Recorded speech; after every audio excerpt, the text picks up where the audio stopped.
Friends welcome back to channel. അങ്ങനെ നമ്മൾ അവസാനം കെംജിയുടെ ഫൈനൽ എപ്പിസോഡിലേക്ക് എത്തിക്കുകയാണ്. ഞാൻ പ്രതീക്ഷ പോലെയൊന്നുമല്ല ഈ ഒരു സീരീസ് എൻഡിങ് വരെ നല്ല അടിപൊളിയായിട്ട് കൊണ്ടുപോയിട്ടുണ്ട്. ചില സീരീസൊക്കെ എന്നൊക്കെ പറയുമ്പോൾ സ്റ്റാർട്ടിങ്ങിൽ നല്ല ഹൈപ്പ് വന്നാലും പിന്നീട് അങ്ങോട്ട് കഥ അങ്ങോട്ട് ഓക്കെ ആവാറില്ല. പക്ഷേ നമ്മുടെ കെംജിയുടെ അങ്ങനെയല്ല. അതിപ്പോൾ കാണുന്ന നിങ്ങൾക്ക് നന്നിട്ട് അറിയായിരിക്കുമല്ലോ. ഇരുന്നില്ലേ നല്ല സങ്കടമുണ്ട്, അതേ ടൈമിൽ എനിക്ക് ചെറിയൊരു സന്തോഷമുണ്ട്. കാരണം ഇതിൻ്റെ ഓരോ എപ്പിസോഡും 1.5 മണിക്കൂറൊക്കെ വെച്ചിട്ടാണ്. അതൊക്കെ റെക്കോർഡ് ചെയ്ത് തീർക്കാൻ പറ്റുന്ന പാട് എനിക്ക് മാത്രമേ അറിയത്തുള്ളൂ. അതുകൊണ്ട് തന്നെ അതിൻ്റെ ചെറിയൊരു സന്തോഷമുണ്ട്. എന്നാൽ അതേ ടൈമിൽ ഇതുപോലൊരു മാസ്റ്റർ പീസ് ആയിട്ടും തീരുന്നതിൽ നല്ല സങ്കടമുണ്ട്. എന്തായാലും കൂടുതലൊന്നും പറയുന്നില്ല, നമുക്ക് നേരെ അങ്ങ് ഈ ഫൈനൽ എപ്പിസോഡിലേക്ക് കടക്കാം. കഴിഞ്ഞ എപ്പിസോഡ് എൻ്റെ അടുത്ത് തന്നെയാണ് ഈ ഒരു എപ്പിസോഡ് സ്റ്റാർട്ടാകുന്നത്. ഇപ്പോൾ റാമ്പും മറ്റൊരുപാട് ആത്മാക്കളെ വിളിച്ചു വരുത്തുന്നുണ്ട്. അവരിൽ കുറേ പേരെല്ലാം തന്നെ ഭീമിന് ചുറ്റും വളയുന്നുണ്ട്, അവനെ ആക്രമിക്കാനായിട്ട് തുടങ്ങുന്നുണ്ട്. ഇതെല്ലാം തന്നെ കണ്ടിട്ട് ആ ഒരു വളയത്തിൻ്റെ അകത്തിരിക്കുന്ന കെമ്മിന് തീരെ സഹിക്കാൻ പറ്റുന്നില്ല. അവനാണെങ്കിൽ ഒന്നും ചെയ്യാൻ പറ്റുന്നില്ലല്ലോ എന്നൊരു സങ്കടമുണ്ട്. ഇതേ ടൈമിന് മറ്റു കുറേ ആത്മാക്കൾ കെമ്മുള്ള ആ ഒരു വളയത്തിന് ചുറ്റും വന്നു നിന്നിട്ട് ആ ഒരു വളയം തകർത്ത് അവൻ്റെ അടുത്തേക്ക് പോകാനായി നിൽക്കുന്നുണ്ട്. റാമ്പും ആ ഒരു വളയത്തിൻ്റെ അടുത്തേക്ക് വരുമ്പോഴത്തേക്കും കെമ്മും നേരെ അങ്ങോട്ടേക്ക് എഴുന്നേറ്റ് ചെല്ലുന്നുണ്ട്. കെമ്മ് പറയുന്നുണ്ട്, ഞാനാണെങ്കിൽ നിൻ്റെ അടുത്തേക്ക് വരാം, നിനക്ക് എൻ്റെ ജീവനല്ലേ വേണ്ടത്, പക്ഷേ പകരം നീ ബാക്കിയുള്ളവരെ വെറുതെ വിടണമെന്ന്. റാമ്പും അപ്പോൾ ചുമ്മാ സംസാരിച്ചുകൊണ്ട് നിൽക്കാതെ എൻ്റെ അടുത്തേക്ക് വരാനായി പറയുമ്പോഴത്തേക്കും കെമ്മാണെങ്കിൽ നീ എനിക്ക് പ്രോമിസ് ചെയ്യും ബാക്കി ആരെയും ഒന്നും ചെയ്യത്തില്ലെന്ന്, എങ്കിൽ ഞാൻ വരാമെന്ന് പറയുമ്പോൾ റാമ്പും എനിക്ക് വെറുതെ ആവശ്യമില്ലാതെ നിനക്ക് ഓരോ പ്രോമിസ് അറിയേണ്ട ഒരാവശ്യമില്ല എന്ന് പറയുന്നുണ്ട്. അതങ്ങനെ ആ ഒരു വളയത്തിൽ നിന്ന് പുറത്തേക്ക് ഇറങ്ങാൻ നിൽക്കുമ്പോൾ ആ ഒരു സന്യാസി അവൻ്റെ അടുത്തേക്ക് വന്ന് അവനെ തടയുന്നുണ്ട്. അവനെ ഇറങ്ങാനായിട്ട് സമ്മതിക്കുന്നില്ല. അതേസമയം ക്യാച്ചിനെ കാണിക്കുമ്പോൾ അവൻ തൊട്ടടുത്തുള്ള ഏതൊരു അമ്പലത്തിലേക്ക് പോയി നിൽക്കുകയാണ്. അപ്പോൾ ഇവിടെ നടക്കുന്ന കാര്യങ്ങൾ ശബ്ദങ്ങളെല്ലാം അവന് കേൾക്കാൻ പറ്റുന്നുണ്ട്. അവൻ അങ്ങോട്ടേക്ക് പോകണമെന്നുണ്ട്. അവൻ അതേ ടൈമിൽ ജെറ്റിനെയും ചാണിനെയും കോൾ ചെയ്തിട്ട് ഈ ഒരു കാര്യം പറയുന്നുണ്ട്.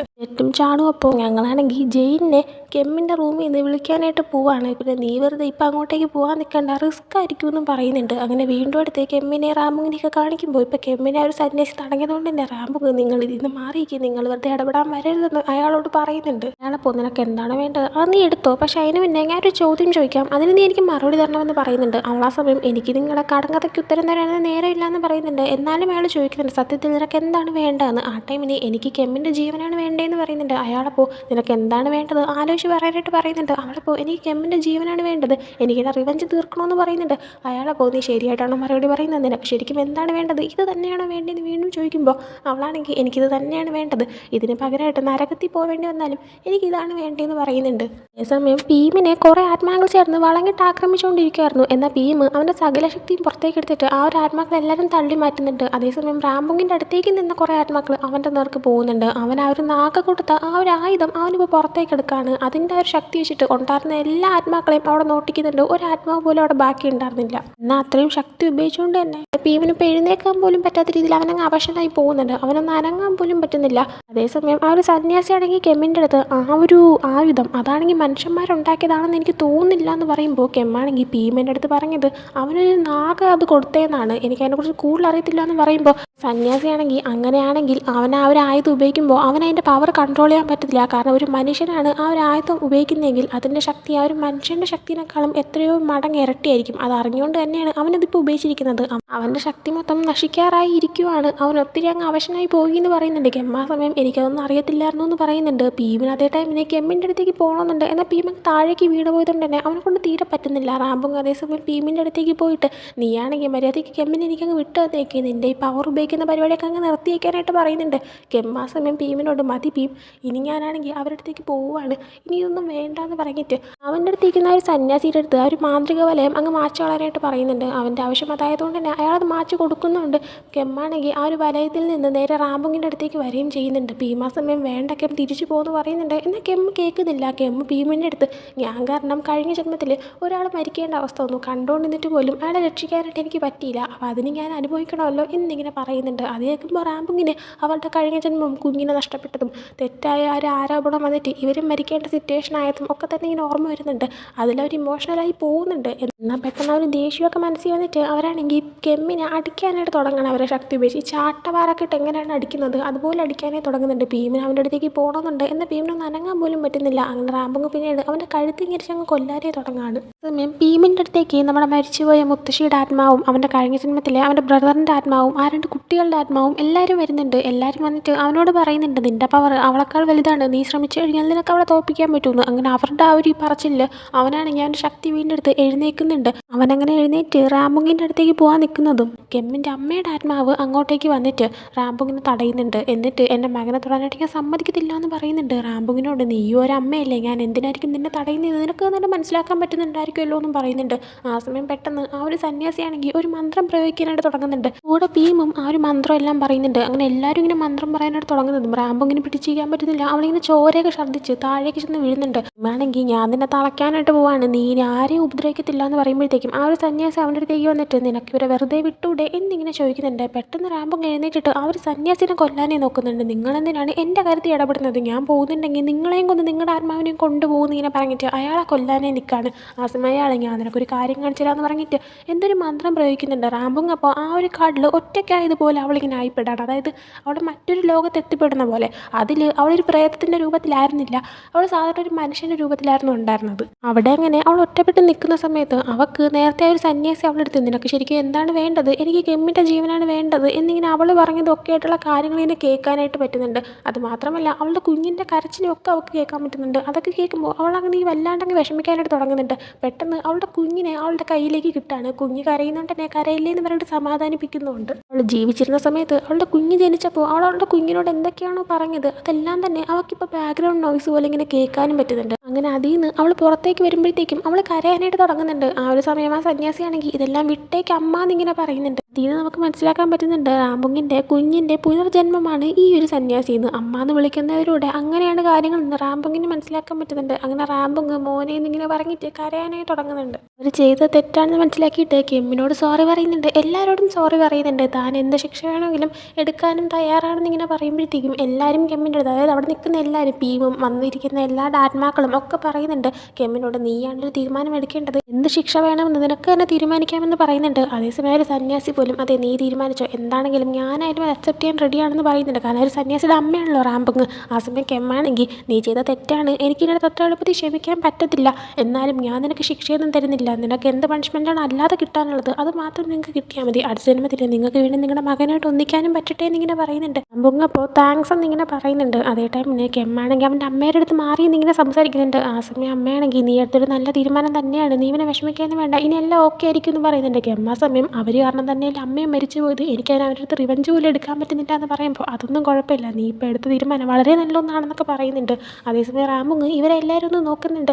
അവരുടെ എല്ലാവരും താങ്ക്സ് ഐ എം സോറി എന്ന രീതിയിലൊക്കെ ഇങ്ങനെ പറഞ്ഞിട്ട് അവരവിടെ നിന്ന് മാങ്ങി അങ്ങ് പോകുന്നുണ്ട്. റാംബുങ് പോയി കഴിയുമ്പോൾ അവിടെ എല്ലാം ശാന്തമാവുന്നുണ്ട്. അപ്പോൾ ആ ഒരു മുത്തശ്ശിയുടെ ആത്മാവ് ഭീമിനോട് സംസാരിക്കാനായിട്ട് തുടങ്ങുന്നുണ്ട്. കെമ്മിനെ മര്യാദയ്ക്ക് നോക്കണം, ഇല്ലെങ്കിൽ നിന്റെ സ്വപ്നത്തിൽ വന്ന് ഞാൻ നിന്നെ പേടിപ്പിക്കും എന്നൊക്കെ പറയുന്നുണ്ട്. അതേപോലെ തന്നെ ആ ഒരു കുട്ടികൾ കെമ്മിൻ്റെ അടുത്തേക്ക് പോയി സംസാരിക്കുന്നുണ്ട്. ഭീമിൻ്റെ അനിയൻ അവനോട് സംസാരിക്കുന്നുണ്ട്. അങ്ങനെ എല്ലാവരും സംസാരിച്ച് ഹാപ്പിയായിട്ട് നിൽക്കുന്നുണ്ട്. അവർക്ക് പിന്നെ പോകാനുള്ളത് കൊണ്ട് തന്നെ ആ ഒരു സന്യാസിയുടെ അടുത്ത് അത് പറയുന്നതും അയാളെന്തോ മന്ത്രമൊക്കെ പ്രയോഗിക്കുന്നുണ്ട്. ഇവരെല്ലാവരും തന്നെ അങ്ങ് മാങ്ങി പോകുന്നുണ്ട്. അങ്ങനെ പിന്നെ അടുത്ത ദിവസം രാവിലെ ആവുന്നുണ്ട്. കെമ്മും പിന്നെ ഭീമും അന്ന് രാത്രി അവിടെ തന്നെയാണ് നിന്നത്. എന്നിട്ട് പിന്നെ അവിടെ ഉണ്ടായിരുന്ന ആ ഒരു അമ്പലത്തിൽ അവർ പ്രാർത്ഥിക്കുന്നുണ്ട്. പ്രാർത്ഥിച്ച് കഴിയുമ്പോൾ ഭീമാണെങ്കിൽ ഹാപ്പി ബർത്ത്ഡേ, ഇപ്പം എല്ലാം ഓക്കെ എന്ന് പറയുന്നുണ്ട്. ആ ടൈമിന് കെമ്മും താങ്ക് യു എന്നൊക്കെ ഇങ്ങനെ പറയാണ്. അതേ സമയത്ത് ഭീമാണെങ്കിൽ അവൻ്റെ ശക്തിയെല്ലാം നേരത്തെ പോയിരിക്കുന്നതുകൊണ്ട് തന്നെ പെട്ടെന്ന് അങ്ങ് തല ഇറങ്ങി വീഴുന്നുണ്ട്. പിന്നീട് വീട്ടിലേക്ക് അവനെ കൊണ്ടുവരുന്നുണ്ട്. അവന് ബെഡിൽ റെസ്റ്റ് ചെയ്തുകൊണ്ടിരിക്കുമ്പോഴത്തേക്കും കെമ്മ് അവൻ്റെ അടുത്തിരിക്കുന്നുണ്ട്. ആ സമയമാണ് താഴെ ഇതൊരു വണ്ടി വരുന്ന ശബ്ദം കേട്ടിട്ട് കെമ്മ് നേരെ അങ്ങോട്ടേക്ക് ഇറങ്ങി പോകുന്നത്.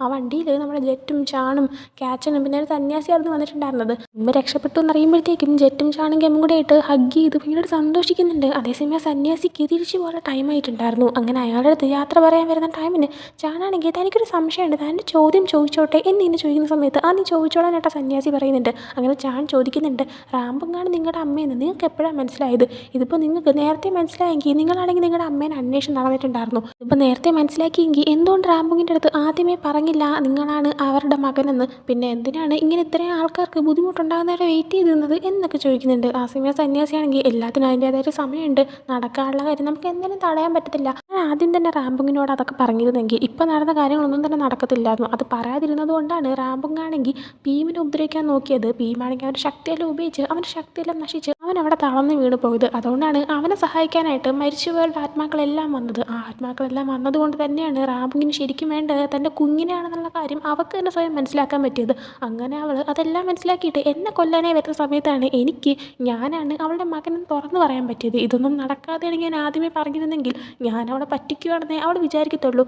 എങ്കിൽ വേറെ ജീവനും പോകാൻ സാധ്യത ഉണ്ടായേനെന്നൊക്കെ പറയുമ്പോഴത്തേക്കും ഓ അങ്ങനെയാണല്ലേ കാര്യങ്ങൾ എന്നൊക്കെ ഇങ്ങനെ പറയുന്നുണ്ട്. ശേഷം പിന്നീട് കെമ്പ് വീണ്ടും ഭീമിൻ്റെ അടുത്തേക്ക് ചെന്നിരിക്കുന്നുണ്ട്. നീ പെട്ടെന്ന് തന്നെ ഓക്കെ ആവും, ഞാൻ നിനക്ക് വേണ്ടിയിട്ട് നന്നായിട്ട് വെയിറ്റ് ചെയ്തിരിക്കും എന്നൊക്കെ ഇങ്ങനെ പറയുന്ന ടൈമിന് ഭീമാണെങ്കിൽ പെട്ടെന്ന് അവൻ്റെ അടുത്ത് സംസാരിക്കുന്നുണ്ട്. അപ്പോൾ ഭീമിന് ചെറിയൊരു ബോധം വന്ന് തുടങ്ങിയെന്ന് ഇങ്ങനെ എത്തിയിട്ട് കെമ്മ അവൻ്റെ അടുത്തേക്ക് പോയിരിക്കുന്നത്. നമുക്ക് ഭീമാണെങ്കിൽ എഴുന്നേറ്റിട്ട് കെമ്മിൻ്റെ കവളിലൊക്കെ ഒന്ന് കിസ് ചെയ്യുന്നുണ്ട്. കെമ്മിൻ്റെ ടൈമിന് ഭയങ്കരമായിട്ട് ഇമോഷണലായിട്ട് വരുന്നുണ്ട്. അവനാണെങ്കിൽ ഭീമിനെ ഹഗ് ചെയ്തിട്ട് നിനക്കിനൊന്നും വരാനായിട്ട് ഞാൻ സമ്മതിക്കത്തില്ല, നീ ആണെങ്കിൽ സേഫായിട്ടിരുന്നാൽ മതി, ഞാൻ നിൻ്റെ പൊന്നു പോലെ നോക്കിക്കോളാം, ഞാൻ ജോലിയൊക്കെ എടുത്തിട്ട് നിന്നെ സൂപ്പറായിട്ട് നോക്കിക്കോളാം എന്നൊക്കെ പറയുന്നുണ്ട്. അട്ടേനും ഭീമാണെങ്കിൽ അതിന് ഞാൻ കിടപ്പിലായി പോയെന്നല്ല, ജസ്റ്റ് ഞാൻ ഒന്ന് വീക്കായതാ, ഞാനിപ്പോൾ ഓക്കെ ആവും എന്നൊക്കെ ഇങ്ങനെ തിരിച്ച് പറയുന്നുണ്ട്. അന്ന് നൈറ്റ് ആകുമ്പോഴത്തേക്കും ജെറ്റിനെയും ചാണ്ടിനെയൊക്കെ കാണിക്കുമ്പോഴത്തേക്കും ഇപ്പോൾ ജെറ്റും ചാണ്ടും ക്യാച്ചനും കൂടെ ആയിട്ട് ഒരു റൂമിലാണ് കിടക്കുന്നത്. ആ ടൈമിൽ ക്യാച്ചൻ നേരത്തെ ഉറങ്ങിയതുകൊണ്ട് തന്നെ അവൻ്റെ ഒരു ഫോട്ടോ ഒക്കെ ഇങ്ങനെ എടുത്തിട്ട് അവൻ ഉറങ്ങാനായിട്ട് കിടക്കുന്നുണ്ട്. ഒന്നാമതേ ചാണ്ട് ഇവർ രണ്ടുപേരും ഒരുമിച്ചിരിക്കുന്നതാണ് ഭയങ്കര ജലസാണ്. ഇപ്പോൾ അത് ചാണ്ട് മുഖത്ത് ഇങ്ങനെ തെളിഞ്ഞ് നിൽക്കുന്നുണ്ട്. അതുകൊണ്ട് തന്നെ ജെറ്റ് എന്ത് പറ്റി നോക്കുമ്പോഴത്തേക്കും ചാണ്ട് ഒന്നുമില്ല എന്നൊക്കെ ആദ്യം പറയുന്നുണ്ട്. പിന്നീട് വീണ്ടും ജെറ്റ് ചോദിക്കുമ്പോൾ ചാണ്ട് പറയുന്നുണ്ട് അത് പിന്നെ ക്യാച്ചൻ പറഞ്ഞല്ലോ അവനാണ് നിൻ്റെ ഫസ്റ്റ് ടൈം എന്നൊക്കെ, അങ്ങനെ എന്തൊക്കെയോ പറഞ്ഞു എന്നൊക്കെ പറയുമ്പോൾ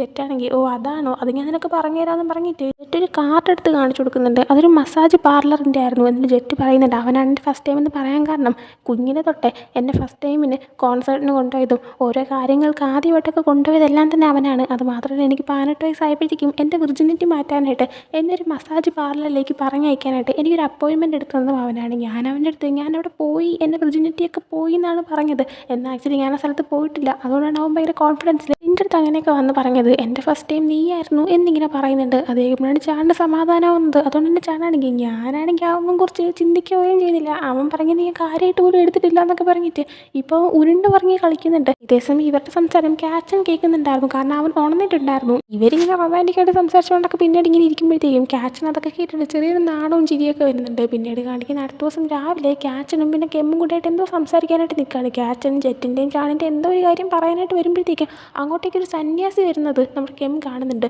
അത് അവൻ്റെ അച്ഛനായിരുന്നു വന്നിട്ടുണ്ടായിരുന്നത്. അങ്ങനെ അച്ഛന് കുടിക്കാനായിട്ട് അവൻ വെള്ളവും കൊണ്ട് എടുത്തുകൊണ്ട് പോകാൻ നിൽക്കുമ്പോഴത്തേക്കും ഭീമാണെങ്കിൽ ഉറക്കം എഴുന്നേറ്റ് വന്നിട്ട് അവനെ ഹഗ് ചെയ്യുന്നുണ്ട്. കുറച്ച് റൊമാൻറ്റിക് ആവാനായിട്ട് നിൽക്കുമ്പോൾ ഭീമാണെങ്കിൽ ഭീമിനെ മാസ്റ്റർ എന്നാണ് വിളിക്കുന്നത്. ആട്ടേന് ഭീമാണെങ്കിൽ ഞാൻ പറഞ്ഞില്ലേ നമ്മൾ മാത്രമുള്ളപ്പോൾ എന്നെ ഭീമെന്ന് തന്നെ വിളിച്ചാൽ മതിയെന്ന്. അപ്പോൾ കെമ്മ് പറയുന്നുണ്ട് അതിന് നമ്മളിവിടെ തനിച്ചല്ലാന്ന്. അങ്ങനെ ഭീം നോക്കുമ്പോഴാണ് അവിടെ റൂമിൻ്റെ സൈഡിലായിട്ട് കെമ്മിൻ്റെ അച്ഛൻ നിന്നിട്ട് ഇവർ റൊമാൻസ് കണ്ടുകൊണ്ടിരിക്കുന്ന കാര്യം അവൻ ശ്രദ്ധിക്കുന്നത്. അങ്ങനെ കെമ്മിൻ്റെ അച്ഛനും കെമ്മും ഭീമും കൂടെ ആയിട്ട് സംസാരിക്കുന്നുണ്ട്. അച്ഛൻ ഇവരുടെ റിലേഷൻ മനസ്സിലാവുന്നുണ്ട്. അതുകൊണ്ട് തന്നെ കെമ്മ് പഠിച്ചു കഴിയട്ടെ എന്നിട്ട് നിങ്ങൾ മുന്നോട്ട് എന്താ വെച്ചാൽ നീങ്ങിയാൽ മതി എന്നൊക്കെ ഇങ്ങനെ പറയുന്നുണ്ട്. ആട്ടേന് കെമ്മ് അച്ഛൻ എന്തൊക്കെയാണ് പറയുന്നതെന്നൊക്കെ ഇങ്ങനെ ചോദിക്കുന്നുണ്ട്.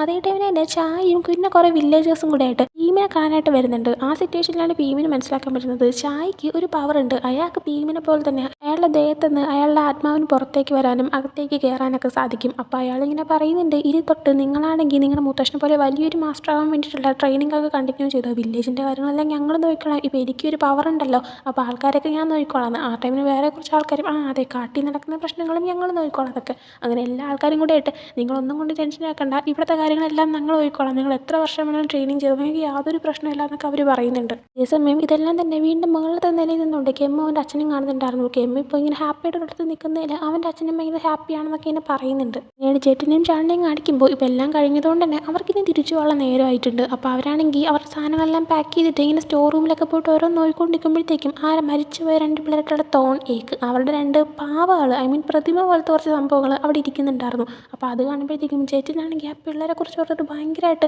ഇങ്ങനെ മിസ് ചെയ്യുന്നുണ്ട്, സങ്കടമാകുന്നുണ്ട്. അത് മനസ്സിലാക്കിയിട്ട് ചാണാനെ സമാധാനിപ്പിക്കുമ്പോൾ ജെറ്റ് പറയുന്നുണ്ട് എൻ്റെ അടുത്ത് ക്യാച്ചൻ പറഞ്ഞായിരുന്നു കെമ്മിനെ രക്ഷിക്കാനായിട്ട് ആ പിള്ളേരുടെ ആത്മാവ് ഇവിടെ വന്നു എന്ന്. ആ ടൈം ചാണാണെങ്കിൽ അങ്ങനെയാണെങ്കിൽ നീ ഉറപ്പിച്ചോ അവരിപ്പോൾ ഹാപ്പി ആയിട്ടൊരു സ്ഥലത്തായിരിക്കും എന്ന് പറയുമ്പോൾ അതേന്ന് അവനും തിരിച്ച് പറയുന്നുണ്ട്. ആ സമയം ചാണാണെങ്കിൽ ജെറ്റിൻ്റെ അടുത്ത് കുറച്ച് റൊമാൻറ്റിക്കായിട്ട് സംസാരിക്കാനായിട്ട് തുടങ്ങുന്നുണ്ട്. ആ സമയം ജെറ്റ് അയ്യോ പെട്ടെന്ന് എന്ത് പറ്റി, സാധാരണ ഇങ്ങനെയൊന്നും അല്ലല്ലോ എന്നൊക്കെ പറയുമ്പോഴത്തേക്കും ചാണാണെങ്കിൽ അത് പിന്നെ ഞാനാണെങ്കിൽ ഇങ്ങനെ മറച്ചു വെച്ചിട്ട് കാര്യമൊന്നുമില്ല അല്ലേ ബേബി എന്നൊക്കെ ഇങ്ങനെ ചോദിക്കുകയാണ്. ആ ടൈമിന് ജെറ്റ് ബേബിയോ ആരാ നിൻ്റെ ബേബി എന്നൊക്കെ ചോദിക്കുന്ന ടൈമിന് അതുപോലെ നീയല്ലേ പറഞ്ഞത് പ്രശ്നങ്ങളെല്ലാം സോൾവ് ആയി കഴിയുമ്പോൾ നമ്മൾ എവിടെയാണ് നിർത്തിയത് അവിടെ വെച്ച് സ്റ്റാർട്ട് ചെയ്യാമെന്ന്. ഇത് നീ എനിക്കൊരു മറുപടി പറയാം, നമ്മൾ ഒഫീഷ്യലി ഡേറ്റിംഗ് ആണോ അല്ലയോ എന്ന് ഇങ്ങനെ ചോദിക്കും. ചോദിക്കുന്നുണ്ട്. ആട്ടേനെ ചെറ്റ് തിരിച്ചവനെ ബേബി എന്ന് വിളിച്ചിട്ട് ഇപ്പോൾ കാര്യം മനസ്സിലായോ എന്നിങ്ങനെ ചോദിക്കുന്നു. ചാണപ്പോൾ ഇല്ല നീ കറക്റ്റായിട്ട് തുറന്ന് പറയാനായിട്ട് പറയുന്നുണ്ട്. ആട്ടേനെ ചെറ്റ് ചാണിനെ കിസ് ചെയ്യുന്നുണ്ട്. അങ്ങനെ രണ്ടുപേരും ഒഫീഷ്യലി ഡേറ്റിംഗ് എന്നൊരു ഇതങ്ങ് ആവുന്നുണ്ട്. നന്നായിട്ട് ഭീമിനെ കാണിക്കുമ്പോൾ അവൻ്റെ റൂമിൽ നിൽക്കുന്ന ടൈമിന് അവൻ്റെ അടുത്തേക്ക് സംസാരിക്കാനായിട്ട് കെമ്മു വരുന്നുണ്ട്. കെമ്മു വരുന്നതും ഫസ്റ്റ് കെമ്മിൻ്റെ അച്ഛൻ ഇപ്പോൾ എവിടെയാണ്, ഈ വില്ലേജിൽ നിന്ന് പോയോ എന്ന് ചോദിക്കുമ്പോൾ ഇല്ല ഇവിടെ അടുത്ത് തന്നെ ഒരു സ്ഥലത്ത് താമസിക്കുന്നുണ്ട്, ഉടനെ തന്നെ ഈ വില്ലേജിൽ നിന്ന് പോകുന്നതാണ് അച്ഛൻ പറഞ്ഞെന്നൊക്കെ പറയുന്നുണ്ട്. സമയം ഭീമാണ് ഈ കെമ്മിൻ്റെ അടുത്ത് നീ റൂമിൻ്റെ അകത്തേക്ക് വരാൻ പറഞ്ഞിട്ട് അവൻ അകത്തേക്ക് വിളിക്കുന്നുണ്ട്. രണ്ടുപേരും സംസാരിച്ച് വരുമ്പോഴത്തേക്കും കുറച്ച് റൊമാൻറ്റിക് ആവുന്നുണ്ട്. അങ്ങനെ ഭീമാണെങ്കിൽ എനിക്ക് നേരത്തെ ചെയ്യാൻ പറ്റാത്തൊരു കാര്യമാണിതെന്നൊക്കെ പറഞ്ഞിട്ട് അവനെ കിസ് ചെയ്യാനായിട്ട് പോവാണ്. പിന്നീട് അവർ നല്ലതുപോലെ തന്നെ ഇൻറ്റിമേറ്റ് ആവുന്നുണ്ട്. പിന്നീട് കാണിക്കുന്നത് ഇവർക്ക് എല്ലാവർക്കും തിരിച്ചു പോകാൻ ടൈം ആയിട്ടുണ്ട്. അപ്പോൾ അങ്ങനെ ജെറ്റും ഷാണും പിന്നെ കെമ്മിൻ്റെ അച്ഛനും കെമ്മും എല്ലാം തന്നെ ഭീമിൻ്റെ അടുത്ത് ബായ് പറഞ്ഞ് പോകാനായി നിൽക്കുകയാണ്. ആട്ടേന് കെമ്മും ഭീമും ഒന്നുകൂടെ ഹഗ് ചെയ്യുന്നുണ്ട്. അപ്പോൾ അവർ ഇൻറ്റിമേറ്റ് ആയിക്കൊണ്ടിരുന്ന ടൈമിന് ഭീം പറഞ്ഞിട്ടുണ്ടായിരുന്നു എൻ്റെ അമ്മയാണെങ്കിൽ എന്നെ എൻ്റെ ഭീം എന്നായിരുന്നു വിളിച്ചുകൊണ്ടിരുന്നത്, എന്നാൽ വേറെ ആരും എന്നെ അങ്ങനെ വിളിച്ചിട്ടില്ല, ഇനി തൊട്ട് നീ എന്നെ അങ്ങനെ വിളിച്ചാൽ മതി ഇതൊക്കെ. അപ്പോൾ ഇങ്ങനെ പോകാൻ ടൈമിന് കെമ്മു ഭീമിനെ അങ്ങനെയാണ് വിളിക്കുന്നത്. അങ്ങനെ പിന്നീട് 2 വർഷം കൂടെ കഴിഞ്ഞ്, അതായത് 2027 കാണിക്കുന്നത്. ഇപ്പോൾ ഒരു അമ്പലത്തിൽ നമ്മുടെ ജെറ്റും ഷാണും കൂടെ ആയിട്ട് ഒരുങ്ങിയൊക്കെ നിൽക്കുന്നുണ്ട്. ആ സമയം അവരുടെ അടുത്തേക്ക് കെമ്മു വരുന്നുണ്ട്. അങ്ങനെ കെമ്മു ഇവരൊക്കെ സംസാരിച്ചുകൊണ്ടിരിക്കുന്നുണ്ട്. നമ്മുടെ ജെറ്റാണെങ്കിൽ കെമ്മിൻ്റെ മുഖത്ത് സൺസ്ക്രീനൊക്കെ ഇട്ട് കൊടുത്തിട്ട് അവരൊക്കെ ഇങ്ങനെ അടിപൊളിയായിട്ടൊക്കെ നിൽക്കുന്ന ടൈമിന് ഭീമിനെ കാണിക്കുന്നുണ്ട്. ഭീമാണെങ്കിൽ ഇവരിവിടെ എത്തിയെന്ന് ഇങ്ങനെ അറിഞ്ഞിട്ട് അവൻ്റെ സൈക്കിളിൽ നേരെ ഈ ഒരു അമ്പലത്തിലേക്ക് വരുന്നുണ്ട്. ഇവർ നിൽക്കുന്ന ഈ ഒരു അമ്പലം അതെന്ന് പറഞ്ഞാൽ ഭീമിൻ്റെ സ്ഥലത്തുള്ള അമ്പലമാണ്. അതായത് ഇപ്പോൾ നമ്മുടെ ജെറ്റിൻ്റെയും ഷാണിൻ്റെയും കെമ്മിൻ്റെ എല്ലാം പഠിത്തം കഴിഞ്ഞു ഗ്രാജുവേറ്റ് ആയി അവരങ്ങനെ നേരെ ഇങ്ങോട്ടേക്ക് വന്നേക്കുന്നതാണ്. അങ്ങനെ ഇപ്പോൾ ഭീമ് വരുന്നതും ഭീമിനോട് ഞാൻ നിന്നിട്ട് ഒരുപാട് വെയിറ്റ് ചെയ്യിപ്പിച്ചല്ലേ എന്നിങ്ങനെ ചോദിക്കുമ്പോഴത്തേക്കും ഇല്ല ഇതിനേക്കാൾ കൂടുതൽ ഞാൻ വേറെ വെയിറ്റ് ചെയ്തിട്ടുണ്ട്, എന്തായാലും നീ ഇപ്പോൾ തിരിച്ചു വന്നല്ലോ അത് മതി എന്നൊക്കെ പറയുന്നുണ്ട്. ആട്ടേന് ജെറ്റും ഷാണുവാണെങ്കിൽ ഇവരെ രണ്ടുപേരും സ്നേഹപ്രകടനമൊക്കെ കണ്ടിട്ട് എന്ത് ദൈവമേ എന്തായതെന്നുള്ള രീതിയിൽ നിൽക്കുന്നുണ്ട്. ചെയ്യുമ്പോഴത്തേക്കും ഇവരുടെ മൂന്നേരം ഗ്രാജുവേഷൻ്റെ ഡ്രസ്സൊക്കെ ഇട്ടിട്ട് ഭീമിൻ്റെ കൂടെ ഇവർ കുറേ സെൽഫിയും ഫോട്ടോസൊക്കെ എടുക്കുന്നുണ്ട്. അതിനുശേഷം ഒരു ഫെസ്റ്റിവൽ നടക്കുന്നുണ്ടായിരുന്നു അവിടെ. അപ്പോൾ ഭീം നമുക്ക് അങ്ങോട്ടേക്ക് പോകാമെന്ന് പറഞ്ഞിട്ട് ഇവരെയും വിളിച്ചുകൊണ്ട് പോകുന്നുണ്ട്. അവിടെ ഓൾറെഡി ഒരു ഫെസ്റ്റിവൽ സ്റ്റാർട്ട് ആയിട്ടുണ്ടായിരുന്നു. കുറേ ഡാൻസും കാര്യങ്ങളൊക്കെ നടക്കുന്നുണ്ട്. അവിടെ ജെറ്റും ചാണെങ്കിൽ പാട്ടൊക്കെ കേട്ടിങ്ങനെ ഡാൻസ് കളിച്ചുകൊണ്ട് നിൽക്കുന്നുണ്ട്. ജെറ്റിൻ്റെ അച്ഛനും അവിടെ ഉണ്ട്, ചേച്ചിയും അവിടെ ഉണ്ട്. അങ്ങനെ ചാണിനെ ജെറ്റാണെങ്കിൽ അവൻ്റെ അച്ഛനെ പരിചയപ്പെടുത്തി കൊടുക്കുന്നുണ്ട്. ചാണും അവനെ സ്വയം പരിചയപ്പെടുത്തിയിട്ട് എനിക്ക് നിങ്ങളുടെ മകനെ ഇഷ്ടമാണ്, ഞാൻ അവനെ പൊന്നുപോലെ നോക്കിക്കോളാം എന്നൊക്കെ പറയുന്നുണ്ട്. ആ ടൈമിൽ ജെറ്റിൻ്റെ അച്ഛനാണെങ്കിൽ ഓക്കെ എനിക്ക് പ്രശ്നമൊന്നുമില്ല, നീയാണെങ്കിൽ ഇവനെ കുറേ കഷ്ടപ്പെട്ട് സഹിക്കേണ്ടി വരും എന്നൊക്കെ ചാണിനോട് പറയുന്നുണ്ട്. ആ ടൈമിൽ ജെറ്റാണെങ്കിൽ എന്തൊക്കെയാ അച്ഛൻ ഈ പറയുന്നതെന്നൊക്കെ തിരിച്ച് ചോദിക്കുന്നുണ്ട്. അതിനുശേഷം അച്ഛൻ സമ്മതിച്ചുകൊണ്ട് തന്നെ അവരതിൻ്റെ ഒരു സന്തോഷത്തിൽ നിൽക്കുന്നുണ്ട്. തൊട്ടടുത്ത് തന്നെ ജെറ്റിൻ്റെ ചേച്ചി ജെയിൻ നിൽക്കുന്നുണ്ടായിരുന്നു. ജെയിൻ ഇപ്പോഴും സിംഗിളാണ്. അതുകൊണ്ട് തന്നെ ഇവർ ഈ ഒരു ഫ്ലേർട്ടിങ് എല്ലാം കാണുമ്പോഴത്തേക്കും അവൾക്കാണെങ്കിൽ ജലസ് ആവുന്നുണ്ട്, അവൾക്ക് മടുപ്പ് തോന്നുന്നുണ്ട്. അങ്ങനെയൊക്കെ ആയിട്ട് ഇവളിങ്ങനെ നിൽക്കുകയാണ്. ആ ടൈമിലാണ് അവളുടെ അടുത്തേക്ക് പ്രിമ്മിൻ്റെ അനിയനായിട്ടുള്ള പോങ് വരുന്നത്. പ്രിമ്മിൻ്റെ കല്യാണം ഉറപ്പിച്ചു. അപ്പോൾ ഇവരെയും ഇൻവൈറ്റ് ചെയ്തിട്ടുണ്ട്. അതുകൊണ്ട് തന്നെ ജെയിനിൻ്റെ കയ്യിൽ ഒരു ഇൻവിറ്റേഷൻ കൊടുത്തിട്ട് പ്രിമ്മിന് നേരിട്ട് വന്ന് ഇൻവൈറ്റ് ചെയ്യണമെന്നുണ്ടായിരുന്നു, പറ്റിയില്ല. അതുകൊണ്ടാണ് ഞാൻ ഇൻവൈറ്റ് ചെയ്യുന്നതെന്ന് പറഞ്ഞിട്ട് അവർ കാർഡ് കൊടുക്കുന്നുണ്ട്. ആ സമയം അവൻ്റെ അടുത്തേക്ക് സംസാരിക്കാനായിട്ട് നമ്മുടെ കെമ്മു വരുന്നുണ്ട്. അപ്പോൾ കെമ്മിനും ഒരു കാർഡ് കൊടുത്തിട്ട് നിന്നെ ഇൻവൈറ്റ് ചെയ്തിട്ടുണ്ട്, നിനക്ക് വേണമെങ്കിൽ നേരത്തെ വന്നിട്ട് കല്യാണത്തിൻ്റെ പ്രിപ്പറേഷനൊക്കെ റെഡിയാക്കാനായിട്ട് ഹെൽപ്പ് ചെയ്യാൻ എന്നൊക്കെ ഇങ്ങനെ പറയുന്നുണ്ട്. അതേസമയം തന്നെ കെമ്മാണെങ്കിൽ ഇപ്പോൾ ഈ ഒരു നാട്ടിൽ സെറ്റിൽ ആവാനാണ് വിചാരിച്ചിരിക്കുന്നത്. അവൻ്റെ ഗ്രാജുവേഷൻ കഴിഞ്ഞതുകൊണ്ട് തന്നെ പ്രിമ്മ് മുമ്പ് കോളേജിൽ പ്രൊഫസറായിട്ട് പഠിപ്പിച്ചിരുന്ന അതേ കോളേജിൽ ഇവൻ ഇപ്പോൾ പ്രൊഫസറായിട്ട് ജോയിൻ ചെയ്തിട്ടുണ്ട്.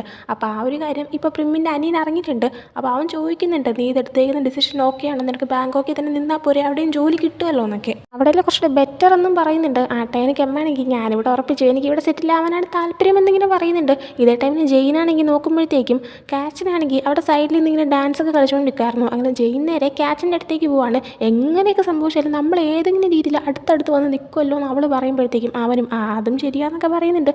അവൾ ആ സമയം ഇവിടെയുള്ള എല്ലാവർക്കും ലവറുണ്ട്.